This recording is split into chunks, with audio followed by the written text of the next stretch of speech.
Hey, before we delve into things, I just want to tell you about our Liverpool streaming service. It is Redmen Plus.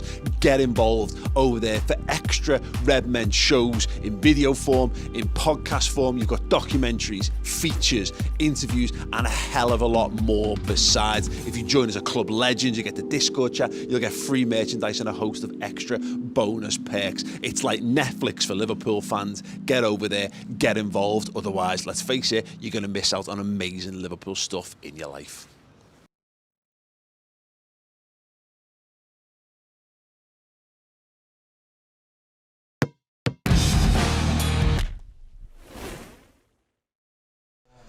Hey everyone, welcome. It's the match build-up show. Manchester United versus Liverpool next Monday night. Ste Hoare in the studio with Mick, Moran and Andy Bell to have a big old chat about us, the Manx, the situation we're in, the situation they're in, and plenty more. I'm sure you're going to enjoy this one. If you're watching this on Twitter live now, do click on the link and come over to us on YouTube and get involved in the live chat. If you're listening or watching this after the fact, and anything we say or do on the show and you want to comment, do use the Twitter at the Redmen TV. Get in touch, or again on YouTube, use the comment section. Right then, guys, we might as well get straight into it. First of all, thanks for joining us. Mick, it's the biggest game in English football still. It's the biggest rivalry in English football, but both of these teams are going into it in less than ideal situations. I'd say we're in a tiny bit better of a situation in terms of points, a much better term in terms of the entire club as a whole, but it does feel like, this is one where both teams are going into this with a few issues.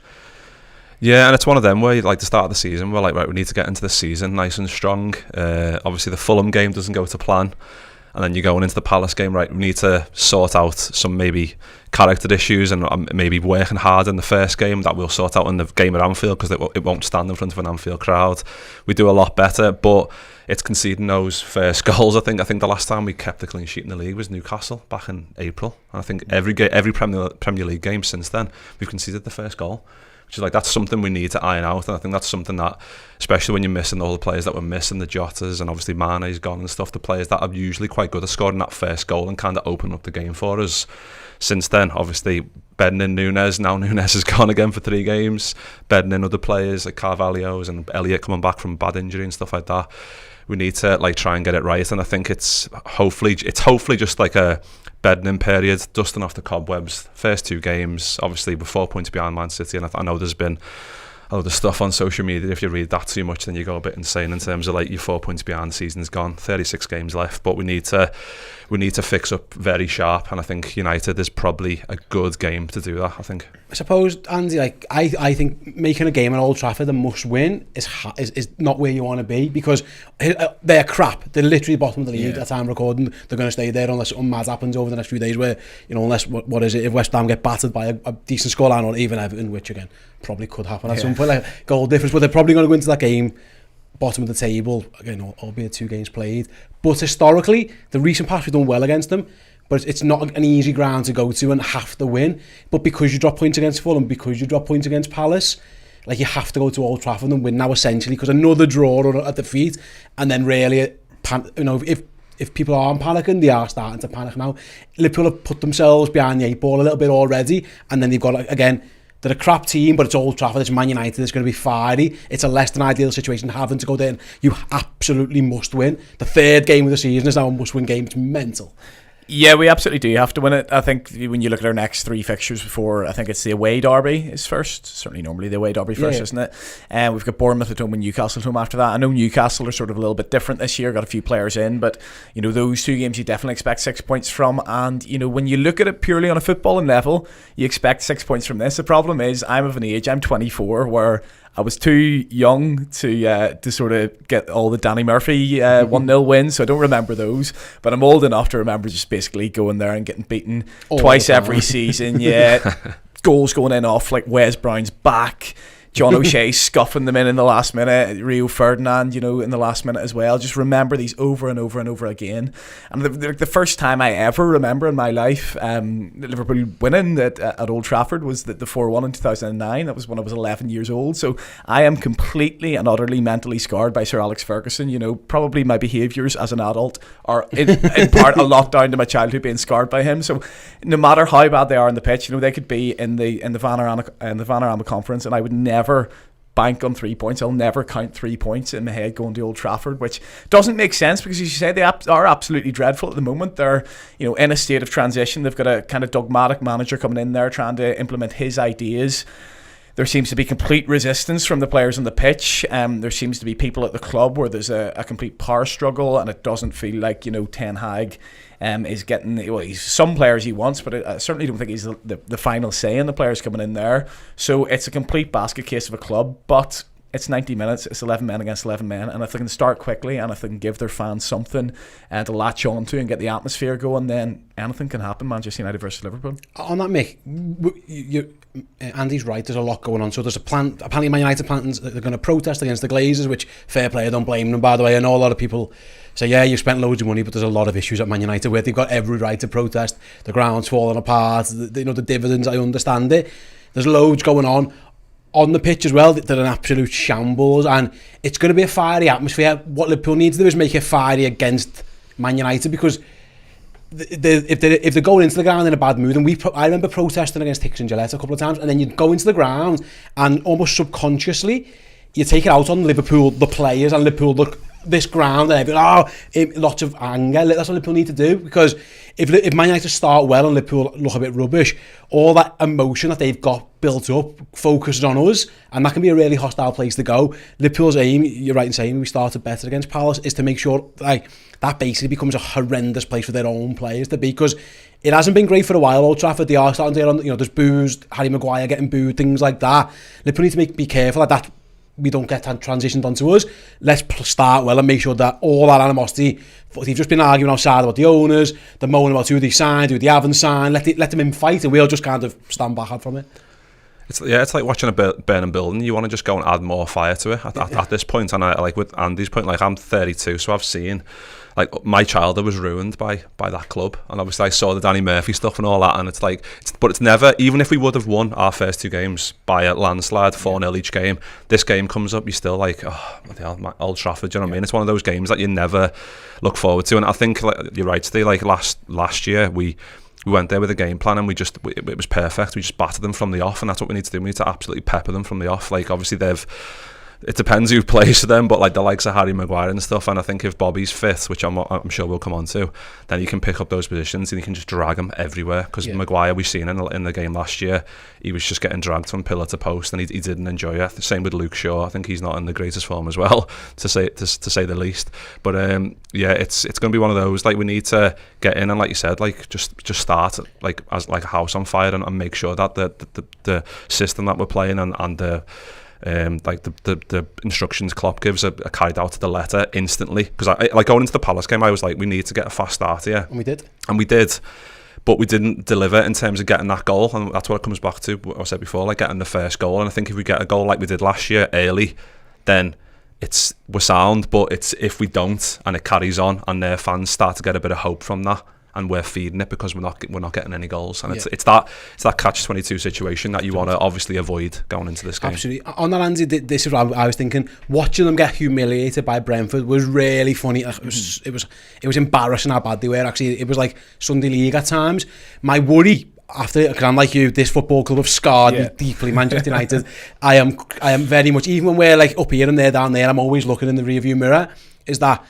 Was that like ground zero? Was that bottomed out? Is that as bad as it gets? Yeah. And now has he already realised 2 games in, because there's talk he's already going to make changes, like Varane might come back in, there's talk of Martinez maybe going into midfield, there's tons that he's fixing. It's like, are they going to try and just like dog out a point? Because if they come and try and play footy against us, we'll win. I'm convinced of that. Because we'll just take the ball off them and score. If they do what Palace did and try and park a bus, they might have a bit more success. If they play like Fulham, where they don't really try and play out, but they run and run, they've got half a chance. My worry is that he's looked at how bad they've been against Brentford and Brighton and thought, I'm not sure these lads can play the footy I want. Is he going to change it right now? He's had over a week to do it, or is he going, no, I need this, is what I want. It's almost a way of saying, like, I need new players, like showing the board I need new players. That's my worry, is that he's had 9 days now. Is he going to just basically play the counter-attacking game, or is he going to go, no, I'm Eric Ten Hag, here's what I want to implement, I'm going to stick with it? Because we went through this with Brendan, remember, early teething problems, and Brendan played through it. I hope Ten Hag does that. The worry is, does he just go, fuck this, I can't get beat 3 games in the run, I'm going to have to just park a bus here. I think that probably the not the ideal, but the perfect comparison under Brendan was that 3rd game of the season where we played Arsene Wenger's Arsenal, and we got murdered. Absolutely murdered all game. Plays off the pitch. What everyone said, that was at Anfield as well, and what everyone said was basically, yes, that's a team that's 20 years down the line in their cycle, and we're a team that's 3 games down the line. You know, Erik ten Hag's come from Ajax. It's a very sort of dogmatic club. There's set principles on how to play football. You don't deviate from them. You don't, go into a different game. Okay, yes, there's individual different things you can do in terms of your triggers to press or whatever. They can change, but in terms of what the actual football you play, you're not going to deviate from that. And that sort of comes from Cruyff's philosophy.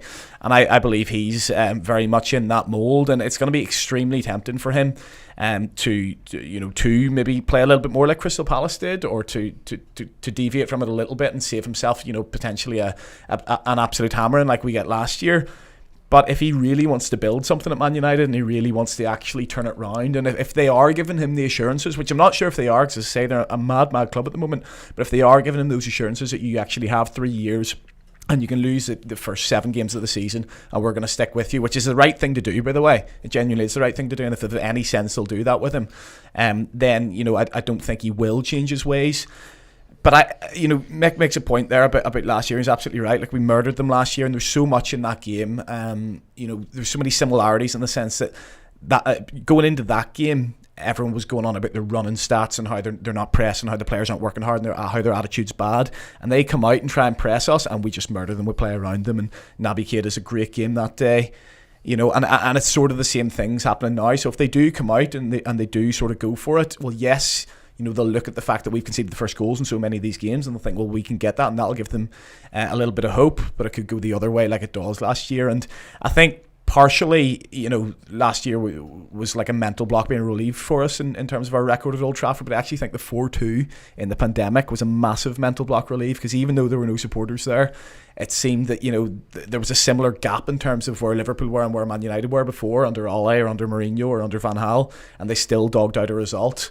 Like that season where we win the league and we win our first 25 games, but the 1 draws against them. Typical. It was always going to happen. We beat much better teams.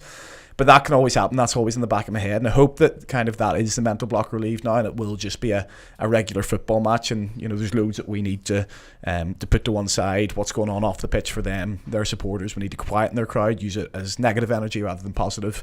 So there's a lot for Klopp to think about. And that's before you even talk about the team and the players that are out, I suppose. I was about to say, in part 2, we'll speak about what we think about Liverpool, and we'll obviously pick up what Levens, and we'll do the lads will pick their betmate team as well. But I want to focus on Man United here, Mick, and I'll be honest, we could do an entire 2 days on this because there are so many storylines. I'm speaking to Mark Goldbridge a bit later for our poll preview on Redmen Plus. I think I've got like half an hour with him, and honestly I could do 2 days because there's so much going on.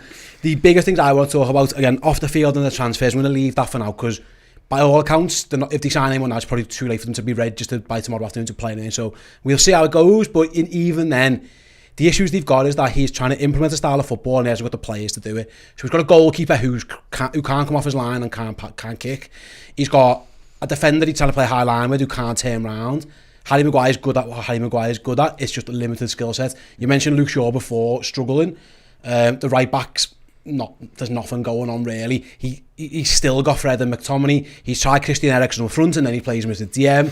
He's got nothing is working for them. Like Bruno Fernandes looks a shell of a man. He looks like a guy. The opposite of some footballers really hated lockdown. He feels like just a lockdown footballer. He had an amazing year when there was no one there, and then since then he's gone. They've got so many issues. It's hard to pinpoint any of them, but. Starting off that, I want to talk about the playing out because we saw how they conceded against Brentford. It was embarrassing. It was so bad. They will have obviously worked on it. And Eriksen is not an idiot. He'll have spent them all week going for it. But my hope is here, if Liverpool can do even 70% of what Brentford did to them, and we're more than capable of, they haven't got the players to do that. We could make a show of them if they try it again. Yeah, and you say like they've had a week, but I don't think a week's long enough. I don't think a week's long Actually, enough. Yeah, they need new players. They need like, yeah, it's just You one. had them back in training the day after. You had them running up, doing all the this, fields, which, you just- can understand it from maybe 40 years ago. I'm not sure it's the best sort of thing to do with these sort of mercenary footballers now. Yeah, just run 5 laps of the field, lads. You'll be sound. Don't worry. We'll be all right. But yeah, it's one of them. Like yeah, we've been through it. We've been through like all these trials and tribulations, and we've came through it, and we're now flourishing, doing really well. Obviously, first 2 games of the season, albeit they weren't the best, but like under the Klopp era, in majority, we've been really good, and we've got a set style and a set way. And I agree with you, Andy. Like I don't know if they can deviate from that too much in terms of long term, but short term, maybe they should. Maybe they should just go, right, well, we're going to get pressed to hell here. Let's just smash it as far as we can. If they're going to play Ronaldo, knockdowns and whatever else. But like, it's whether that's going to work, and hopefully it won't. And it's one of those things. Like, they've got like you said, Steve, they've got so many issues. I'm sure Klopp will be telling the players, like, let's not get bogged down in them. Let's not think about anything about that. If we play, even like you said, if we play like 70% the way Brentford did, or we play the similar way that we did against Palace, and we get that first goal nice and early, then we'll cause carnage, and that's what we want.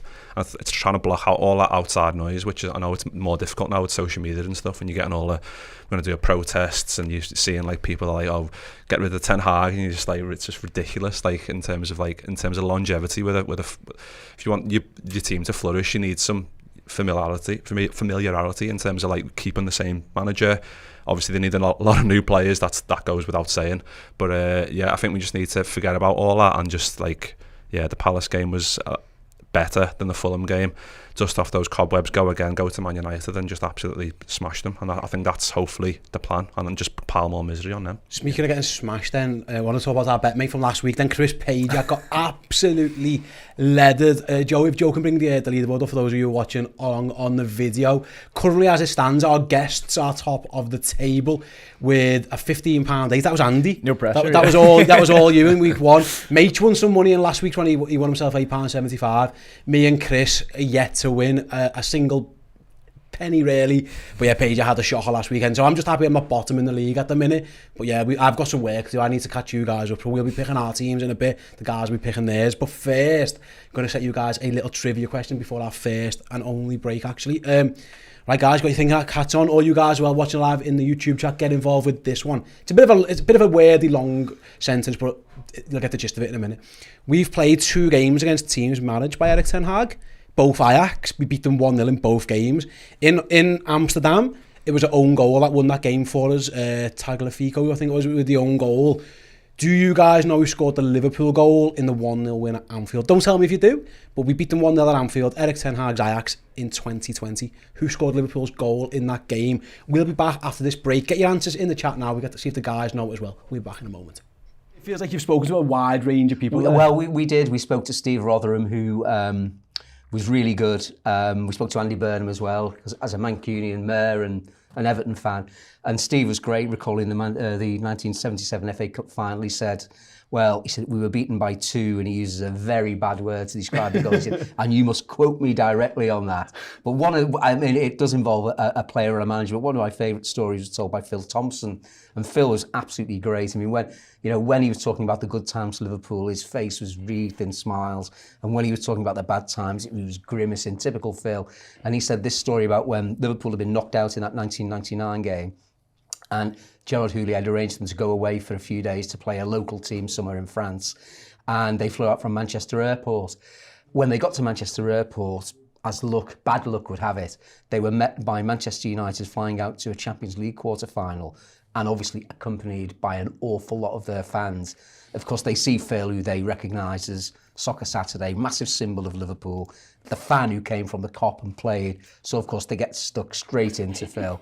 Phil said, I should have said nothing. I should have stood back. And then he said, but you know me. And he said, he started tearing into them, we've won this, we've won that, you haven't. He said, I shouldn't have done it. He said, but I couldn't help myself. But he said, on a more serious point, he said it was one of the worst times of his career at Liverpool, because it came home to him just how far ahead of Liverpool United were. And he said they then went and lost to this team of locals in France, and it sort of crystallised all the thoughts himself and Gerard Houllier had about rebuilding Liverpool, the pain of what they'd suffered at the airport, the pain of the defeat to these local guys, sort of French third division team when they won away. They came home, they decided to rebuild the team. Hippier, Henshaws, all those era of players came in. So out of that pain came the success of the treble of Liverpool won in 2001.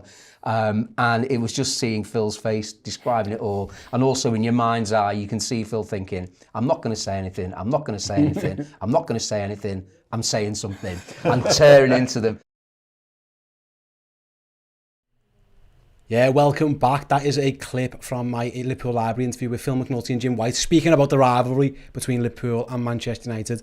They've got a new book out called Red on Red. It's fascinating. Like I say, that entire interview, about 40 minutes of it, is streaming now on Redmen Plus, our subscription service. So yeah, if you're relatively new to supporting Liverpool and you don't quite know the historical impact of why we hate the Manc so much, definitely go and check that out over on Plus. Yeah, some great content on there, but those two guys, two amazing journalists, they really dug in, spoke to every single person you can think of related to the two clubs. So yeah, go and check that out. Yeah, before the break, I asked about the trivia question. It was basically who scored Liverpool's goal against Ajax's Erik ten Hag's Ajax in the Champions League at Anfield 2020. You guys, we were speaking about. You think you both got it? Yeah, we think so. Anyway, go on. We can picture the goal she was at the same time. 3, 2, 1. Curtis Jones. Yeah. By the way, that Mick give you a second lead. Because I was just saying before, just in the break there, right like under the bus. I can remember the Necho Williams cross. And I'm like, who was on the end of it? Yeah, and then it came to me, Curtis Jones. Basically that qualified us that night as well. So it was when Kelleher had to go and goal out of nowhere. But yeah, Nico Williams back post ball. Curtis Jones tapped it, and Anna just left it. I think what's his name? All right, Alan Shearer. Yeah, and Anna just left it and Curtis Jones. I got a few shout outs. A couple of people in the chat got it. First up was Banana Drama. Well done to you. Hans, Zalatan, Ollie Red got it. Hakal as well, loads. So yeah, maybe it was an easy question. It was Curtis Jones at the back post. Yeah, Ajax 2020 in front of an empty Anfield back in that horrendous season. Yeah, the less said about lockdown season, the better. Right then, we just spoke about Man United and the bazillion issues they've got, and a lot of it seems to be the players are crap. Liverpool's main issue at the moment, Andy, is that they're not playing great. They're not crap players. Some of them are in bad form, and loads of them can't get on the pitch at the minute. There's even rumours today about maybe Virgil's got a knock. I've seen that floating around. Charlie has put a super chat in. Rumours that Van Dijk's got a knock as well. I haven't heard that yet. We'll see. Jürgen's got his press conference on Friday. We'll see. But as it stands, we don't know about that. But what we do know, I'm going to bring up the EPL injury table on the screen for those watching. For those listening along, I'll read some names out. Thiago, Jota, Jones, Matip, Kelleher, Firmino's a doubt. Oxlade, Chamberlain, Konate, Ramsey, all out. Of course, Darwin Núñez suspended as well. This is the issue we've got at the minute, Andy. It's like, it's slim pickings, and there's lads who aren't in form who I imagine Jäger wouldn't mind rotating out if he had the choice, but he hasn't got the backup players to do that at the moment. There's a lot going on in terms of injuries. The biggest one, of course, is now up front. No Jota, definitely no Núñez. We know that he just nutted someone.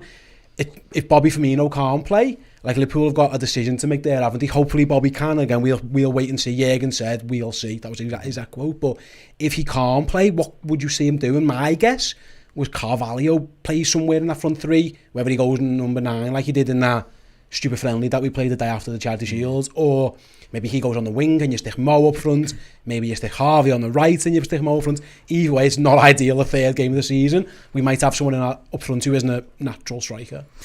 Yeah, first of all, like on a really, really basic level of analysis, and I apologise for this, but it's really, really annoying that they've got a centre half who's 5'9", and our big lad just massive striker has just been out for 3 games. Yeah, you know, and from what you actually read about the Lisandro Martinez fella, he actually apparently last year, albeit in the Eredivisie, had a better aerial success rate than Harry Maguire, so he seems to be actually quite decent in the air. And you know, look, we watched Lucas Leiva, for example, play centre half for Liverpool quite a bit, and I thought he did really, really well in cup finals and everything. He wasn't the biggest lad, albeit I think he was a little bit bigger than what Martinez is.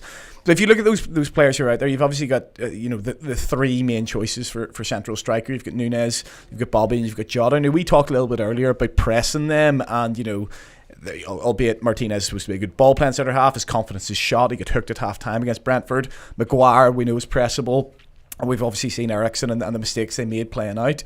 I think the one sort of saving grace from that is that, you know, Bobby and Jota, you'd certainly say, are two best pressers in terms of that central role. Nunez is probably third in that, and he's still learning everything. But, let's say Firmino is out, you could still sort of pick a front three of Diaz, Salah and Elliott. And, Diaz and Salah are always in the front three. They're always pressing. They know what to do. And I think Harvey Elliott, quietly, everyone always goes on about his technical ability, and his technical ability is marvellous.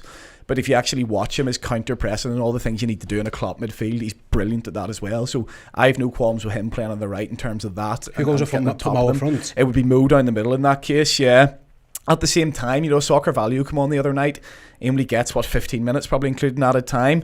But he looks after the ball so well, man. Like, he's so good at that. And, like, engineering his way out of tricky situations and just recycling things and getting us up the pitch.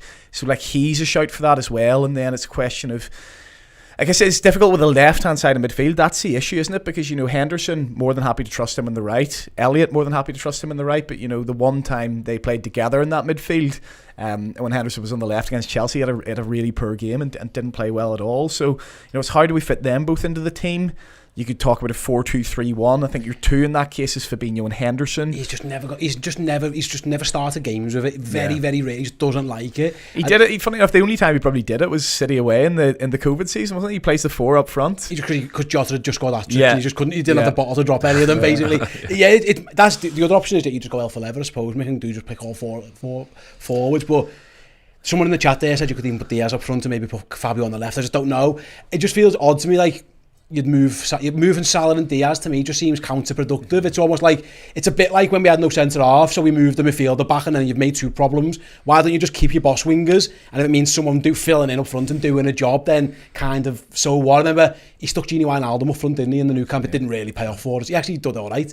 But that's my thing, is that if you move Salah inside, you've just, all you're doing is just move it. You're making him play somewhere he doesn't probably want to play, and then you're making a new hole over there. It's sliding doors. It might just be better, as I was saying to Fabio Carvalho, just go and do your best Bobby Firmino impression for as long as you can, and we'll cross that bridge when you get to it. But yeah, the striker issue is Liverpool's main thing going into this game. Obviously, we haven't got anyone who can play there at the minute. Yeah, I think it's one of them. Like either you do like you said there, Ste, and play Carvalho, and then you ask Diaz and Carvalho to interchange in game, because obviously they're both in game. They can do that. I think you can bring Salah in and be a striker, which he's more than capable of doing, and playing Harvey Elliott on the right. But then it's like, it depends who he goes in midfield. Like, I know we'll probably come on to that, but like if he goes Keita, Fabinho, Hendo, then he might just go right. Harvey Elliott deserves a chance to stay in the team. He's going to go right wing. We'll push Salah inwards and try and keep as many of the like you said, see the players that in the natural positions, keep them there as much as we can, because obviously we're going away to Man United. We don't want to be moving too many of those pieces, because that's when it starts falling down, when you start, especially when we're not in the greatest vein of form in the last two games. We need to have players in the best position to kind of get the best out of us and to cause as much mayhem as we can on Man United. So yeah, I think I hadn't thought of just throwing Carvalho in and just going just do your best, and I think that's a good shout, to be fair. But he did do it in that Strasbourg game. When I saw him do it again, I thought he wasn't great. I think why he went there, I think again it was a need. Mustaf friendly was arranged to get everyone fit, and then they were all injured, so we kind of had to hodgepodge a team together. But he did play there. He's had a little bit of tiny experience, albeit again didn't do great. It's a difficult one. Let's move on to midfield, because you brought it up. I'll start with you then, Andy. If I'm picking this team, and spoiler alert, my bet me team's going to come in a little bit later, like Naby Keita, I know there's been a lot of drama about him in the last 24 hours, so reports in Germany saying he wants to leave. Our very own Neil Jones kind of disputing that a little bit, and anyone who is a Redmen Plus subscriber, Jano Insight with Neil is streaming on Plus again, and Neil kind of spoke out the information and where he's got what's happening with Naby. It looks like Liverpool want to keep him, but we'll see. He's the first name on this team. She's in my midfield now. I'll box the other two off later, but Naby, for the press, for how good he was there last season when he ran rings around them. If he's fit and available, which we presume he is, he was on the bench the other day, and his head is in the right place again with all this speculation. For me, he has to start, because I think if we are going to try and press Man United off the pitch, he's our best midfielder in terms of doing that. And also, like I say, he got the goal there last season. If there are going to be spaces to exploit, he's the best at doing it, I think, especially with no Thiago available. if Kite is fit, for me, I don't know if you agree, like he should be on the team. No, I do agree, and it's obviously all the caveats, as you say, as long as his head is in the right place. And I think, you know, there was a lot of fume about him not coming on the other night, and, you know, he's warming up, and we're 1-1, and, you know, you'd think that he's one of our more attacking midfielders. You certainly look at that bench and you think, if we're making 5 subs and we need a goal, you can bring Naby on, and okay, he might not score it himself, but he can engineer it. And I think when you look at that game and you maybe watch it back, you know, Crystal Palace by that point have very much, which surprised me actually, very much sort of played for the draw. Even when it went to that, I thought they'd maybe try and exploit the spaces, but, you know, there was no real opportunity for Keita to do what he does best. They weren't really wanting to hold on to the ball, so you can't really press a team that don't want to do that. Yeah. And there was nobody real to dribble past, because everyone was kind of just pushed right the way back. So I don't know how effective he would have been. That said, this opponent in this game, and you talk about horses for courses, completely the opposite. You know, you'd like to think they're going to come out and have a go, especially at home, otherwise their fans are going to get in their back. So there are going to be those spaces for Keita to break into, and you know, you look at that and you think as well, obviously the teething problems with them playing it out in terms of possession. You know, if you've got a front three that can press, and then you've got sort of Keita and Henderson, which is probably what I would go for if I'm going for that formation, then, you know, you could very, very easily get on top of them. And I think it's difficult because, you know, you mentioned earlier the conceding the first goal in every game, and I think you look at the last two and we're very different in how they go.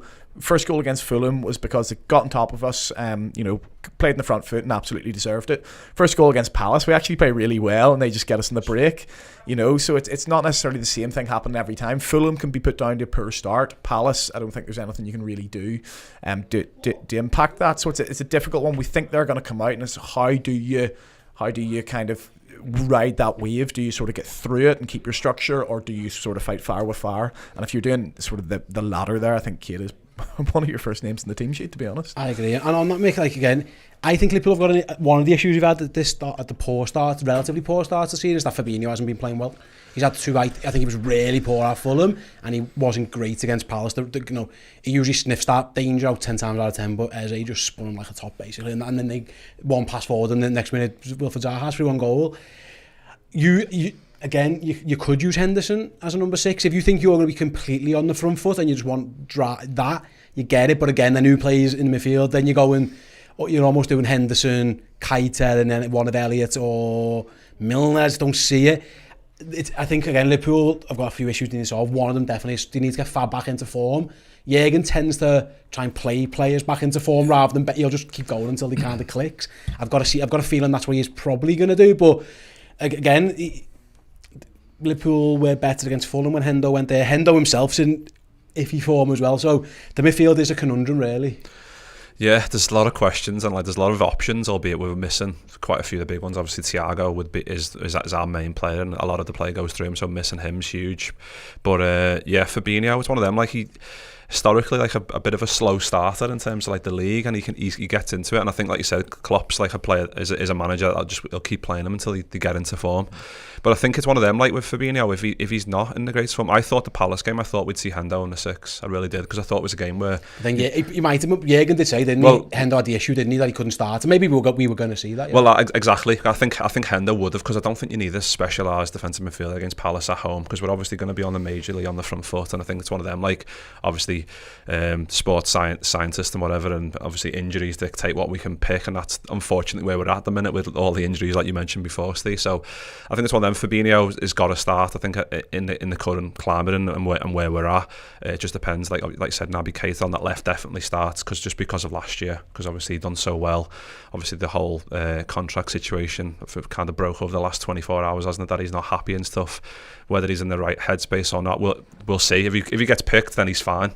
I think that's just the way it is. If he's on the bench again, then obviously loads is going to be made of that again in terms of what's going on, because he didn't come on. He was on the bench against Palace, didn't come on, and I was kind of going, what's going on here? Something else. Yeah, I think our setup in possession, I think, is going to be very different against United than it is against Palace. Now, you're taking a risk when you play Palace, because I think they're one of the best counter-attacking teams in the league, and the players like Zaha and Eze have just so much quality. But the way we set up, and it was interesting, I read a quote in that Linders book where him and Klopp talk about their dream one day. The way Guardiola always talks his dreams to play with 11 midfielders, and they said their dreams to play with 2 defenders and 8 attackers. And you sort of see Trent and Robertson taking up these number 9 positions, and Milner and Elliott are very much detached from Fabinho in terms of playing in between those lines. And I think Fabinho, they love to keep him sort of in the centre to cut out any counter-attacks. I think when we're building up from the back, you always see like Thiago dropping in or Milner dropping in to get the ball, rather than what other teams do when they drop their number 6 in between the centre halves. So that surprised me the most, that he got done for that Eze goal. The fact that he goes out, really, knowing that Milner and Elliott are caught so far up the pitch, and he drops them back. So that surprised me. I actually thought he did quite well apart from that. But as bad as Manchester United are, you give Sancho and Rashford space to run into. That's one way to get their confidence back up. You give Bruno Fernandes space to play. That's one way to get his confidence back up. And I certainly think the midfield structure needs to be tighter against Man United than it was against Palace. Yeah, I'm saying, I think I would go with Fab.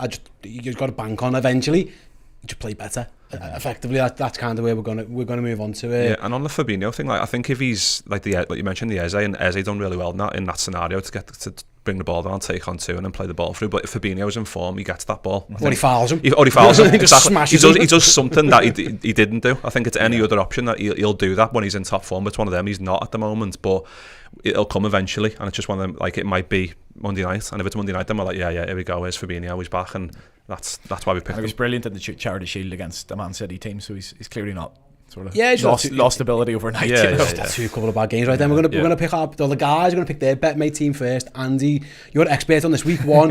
Dan Clubber, hello Dan, shout out to Dan Clubber, who also helped you win some of this. You can't take the entire credit for yourself. No, I think he can take more credit than me actually, because I was desperate to put a Fulham defender in, and we had he wouldn't have done it. So the guys are gonna pick their team now. So who's your goalie gonna be? Let's crack on. Alisson's your goalie, surely. Yeah, I think it has to be, hasn't it? Put him in. Yeah. I think we're going to go with 6 Liverpool and 1 United. I think we have to back us for this, haven't we? So the rule is, for those who don't know on BetMate, you can only have a maximum of 6 players from one club, so you're going to have at least one opposition player in your starting 11. So you can, but the mix can be whatever you want. You can go whatever. It's just a maximum of 6. So you're going to go 6 Liverpool and 1 United. You're going to put more than 1 United player in. Little conversation for you to have, I suppose. I think 1 United, but it depends who. Yeah, it's where it is, and I suppose. Well, I was thinking about this earlier, and I was thinking because with midfield, we don't really know who's going to play there. We're not sure if Keita's going to play. I think if we're guaranteed a start, we'd maybe put Keita in. So I think he could be impactful. Fabinho, he could go Henderson in the 6. Elliott's probably going to play. So I think it's maybe just best to throw a midfielder in there for United and Bruno maybe. Hope for the best. Yeah, get Bruno in. Is he? Because should we find him?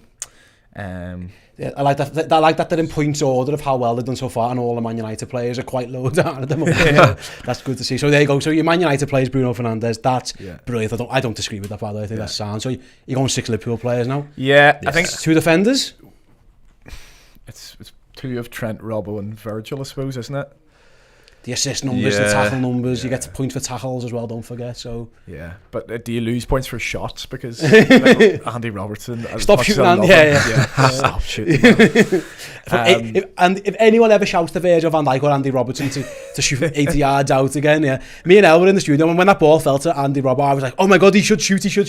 And then he shot. I was like, he really shouldn't have shot. He went 4 yards on the floor. He went 4 yards along the floor.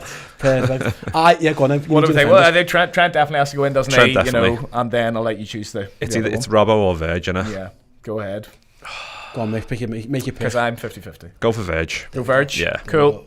Right, let's get Virgil in. Listen, Man United from set pieces get Virgil up against Lisandro. See how that works out for them. Maybe. Well, we were talking pre-pod, weren't we? The forwards have to be Sal and Diaz because they're the ones that are. They're definitely going to start. I think they're both nailed on, aren't they? Should we do that? I think so. The good thing is on BetMate as well. Once the kickoff's been announced, once the team's announced, you can change them. Yeah. So we'll be able to. You just can. If someone does get dropped out, you can maybe we'll be able to change. I'll take the iPad home. Yeah. We'll sort that out for you. Cheers, Steve. Right, and Liverpool midfielder then. I remember Paul saying there's like points for like interceptions and like all the Fabinho stuff that you don't get in fantasy football regular.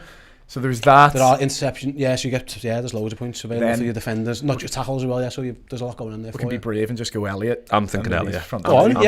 I'm thinking Elliott. Yeah. Why not? Cool. And then just throw the subs in, it doesn't matter, Andy. Pick 4 United subs as we go through, there you go. Yeah. Hopefully they won't have to get used. Yeah. Let's go for Eriksen, and let's say Cristiano maybe. Yeah. Why not? So we need to pick a captain, don't we? Pick your captain, so your captain gets double points, your vice captain gets 1.5 points. Okay. I'm just like always captain Mo Salah. Yeah, that's not the way. You know what I mean? It's good advice. So Captain Salah, and we did Trent vice captain last time, I think.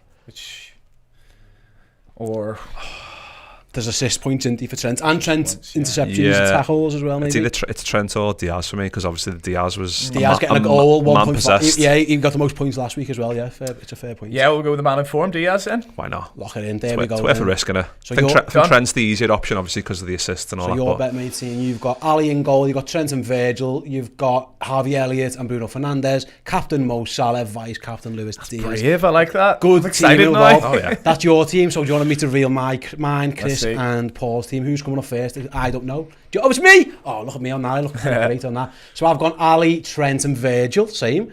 Naby and Bruno Fernandes with Diaz vice captain and Mo Salah captain. Very, very similar. I just went Naby over Elliott. Who's next up? Yeah. It's Mitch, Ali, Trent and Gomez. Okay. Bobby, so yes, Fabinho, isn't it? And Fred. Fucking hell, Paul. Salah captain, Luis Diaz vice captain. Fred! Mate has gone Fred. Jesus Christ almighty. Good luck with that one, Paul. And then Pajak has got Ali, Gomez, Trent, Bruno Fernandes, James Milner. Pajak thinks going to start. Mo Salah captain, Luis Diaz vice captain. We've all got the same captain. Milner's a good shout if he starts, definitely. You know. The good thing is, like, if he doesn't start, you've got an hour to you can change it before kick-off 3 and all that kind of stuff. You're not locked in right now. So yeah, by the way, guys, if you want to get involved as well, if you're watching along, click the link in the description, or you can just download the BetMate app from the App Store. If you use the referral code REDMEN5 when you sign up, join the £5 Man United v Liverpool pot. I think it's £1,000 total prize, but there, make your selection, and then once you've done that, you'll be given a £5 free bet for you to use at your leisure. That was easy we say. Be gamble aware, be safe, be responsible. If gambling's not your thing, that's absolutely fine. Do not worry about it. If it's something you enjoy and you want to play along with us, feel free. But like I say, no pressure, no obligation. Don't worry about it if it's not for you. But if it is and you want to come have a laugh and try and beat us, then do get involved with us on BetMate. Right then, we've done that. That's all said and done. So now your 11s for the game. We've kind of gone through it. Am I right in saying as a collective? Ali, Trent, Virgil, Gomez, Robbo, Fab, Hendo, Naby, Diaz, Salah, and then you're thinking Harvey Elliott's going to be in your team because you picked him, so maybe you're picking him on the right of the three. That's what I'm doing. Yeah. You would I think so, yeah.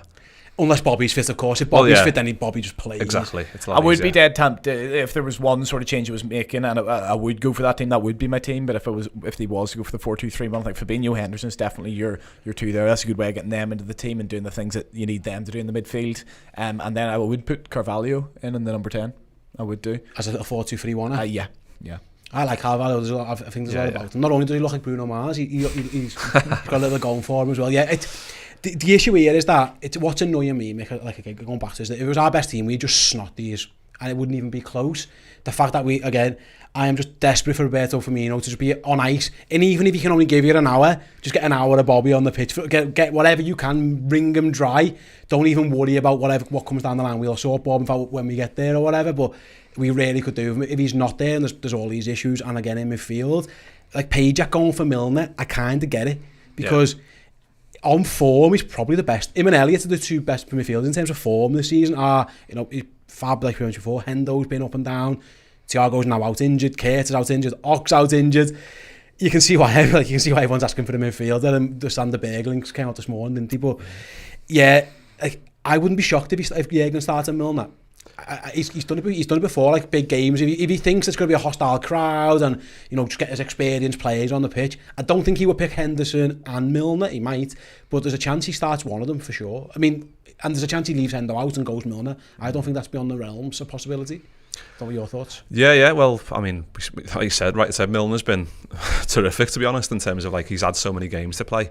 Ideally, we wouldn't want him to be doing that, but just because we're at the stage where we are with so many injuries, he's had to come in, and obviously he's been tremendous, to be fair to him. But I think the Bobby thing, I'm hoping with Bobby that he's been kept out for this reason, for the Man United game coming up. Obviously, it was a precautionary injury, so we don't know what that is or how long it's going to be. But I'm hoping it was kind of because Klopp got asked, didn't he? You've picked Nunes, why is that? And he kind of just said, well, I've got no other strikers. But I'm hoping, and now he's out. Well, exactly. And I'm hoping that he had this game in mind, that if Nunes plays well, then it's fine. If he doesn't, obviously it went as bad as it could in terms of getting sent off and being out for 3 games. But Bobby had a bit of a rest and he can come back in for this one and be a bit fresher. But I just want Bobby, it's difficult because he keeps picking up these injuries, and we want him to get back to that stage where he was so good for us and like the perfect link in that false nine role and stuff, and dropping in deep and just like picking people to pieces. But it's getting him back up to a stage where he's playing really well and he has these injuries again. It's like it's hard to see him get back to that level that he was, because he was exemplary and he was the first name on the team sheet in terms of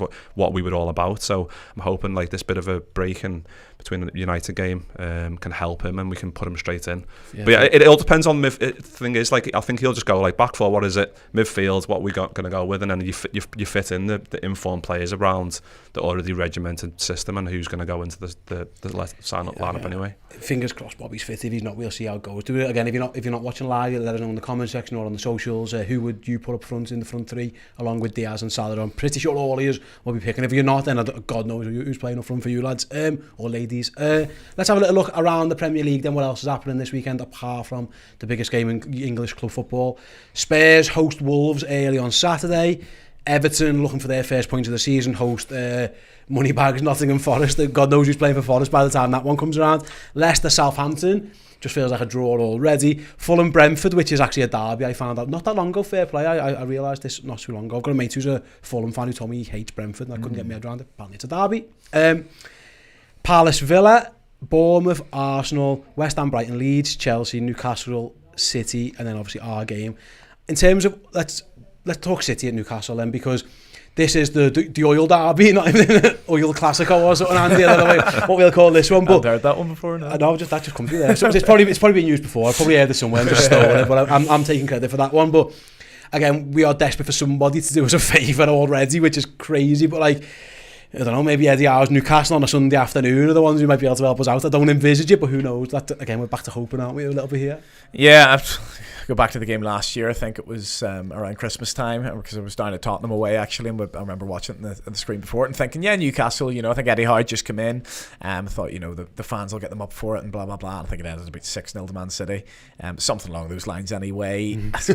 It is difficult. They're obviously riding a crest of a wave. They had a good result against Forest first game. Tricky banana skin potentially there. Get the point at Brighton last week, seemingly undeservedly by the stats, but I haven't seen it, and stats can paint a different story sometimes. They haven't had a goal in yet, which is nice. Yeah, if we can do that again, lads, that'd be great. Well, Dan Burn, Shaw, Nick Pope apparently turned into the best goalie in the world. Yeah, do that again, Nick. It'd be great for us. I think I looked at that West Ham game, the first game City were playing, and I thought that'll be a difficult game for them. That they'll put pressure on them, and West Ham just ended up just completely sitting off them, and they could have got murdered 5-0 to be fair if they'd gone toe to toe. But it was a really conservative performance, and then Scott Parker's Bournemouth weren't going to do anything. So I hope at least, even if they're going to win, I hope that at least they can make it difficult for them. Let's see a bit of what they're made of. See what they're made of. A few niggles. Sort us out. And then Chelsea Leeds, I think, will be fascinating. It'll be hostile. They're always at Leeds. Chelsea coming off of this battle at the bridge. Mick, again, very, very intense game. I don't think the Leeds manager's going to be quite as intense as Antonio Conte was. It'd be interesting if he is, but he is a fiery character as well.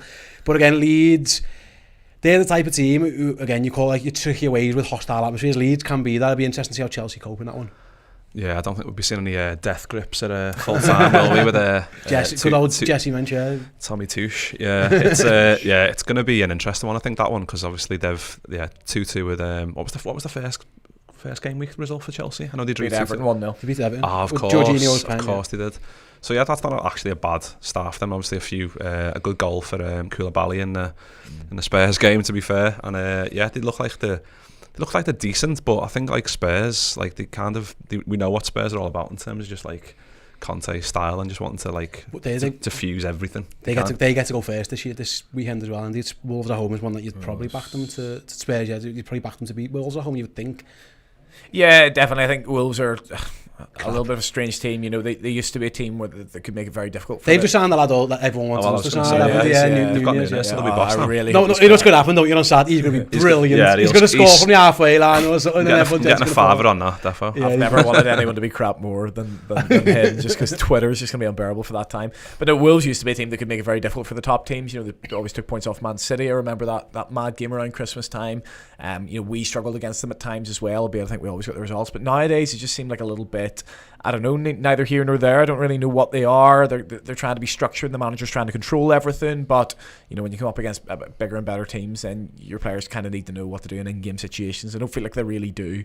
It could be interesting. 12:30. It's it's going to be difficult for the Spurs players to get up for that, first and foremost. But I do expect them to have 7 points come the end of this weekend. Yeah, I think I'd agree with you there. Right then, just to let you know, like I say, if you're watching this on YouTube or listen to the podcast, the Jurgen Klopp's press conference on Friday, where we will hopefully find out more about Bobby Firmino and every other single injured player that we've got. And there are plenty, and God forbid that something else has happened and someone else injured. Anyway, fingers crossed that isn't the case. But yeah, it's every single press conference is available in audio or video form for free, completely free on YouTube or free on all podcast apps. And even if you listen to crap podcast apps, we're still on them as well. So just search for the Redmen TV on those, subscribe, and yeah, as soon as the podcast drops with the press conference, it'll be there for you to listen to. Fingers crossed there is no more bad news for Liverpool. Hopefully there's a couple more fit, but we'll soon find out if that's the case. Right then, can't let you go without putting you on the spot. I'll start with you then first, Mick.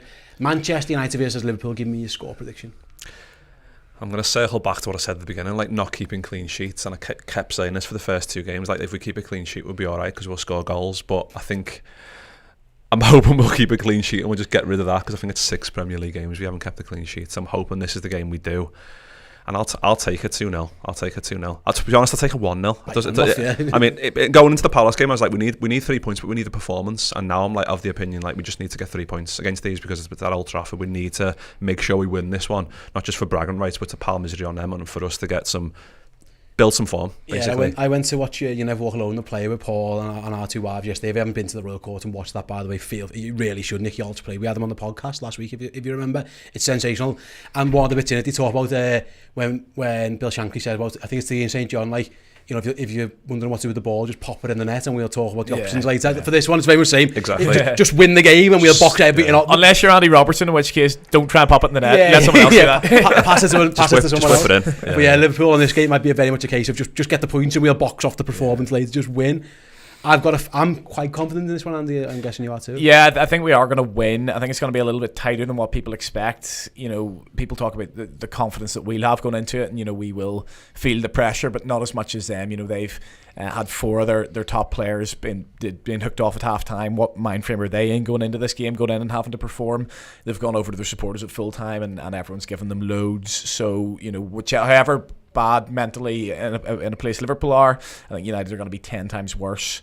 So yeah, I expect Klopp and Pep Linders and the rest of the team have had time to sort of think about what they're going to do with the front 3, how they're going to hurt them, and I think they thrive off those kind of challenges and getting those things right, and I think they will.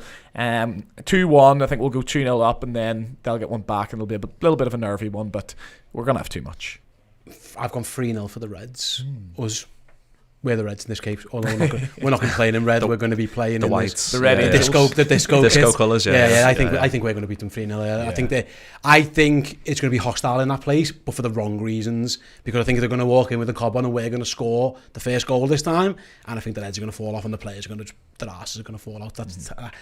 But who knows? Like I say, it's first 15 minutes we'll see what type of game it's going to be straight away.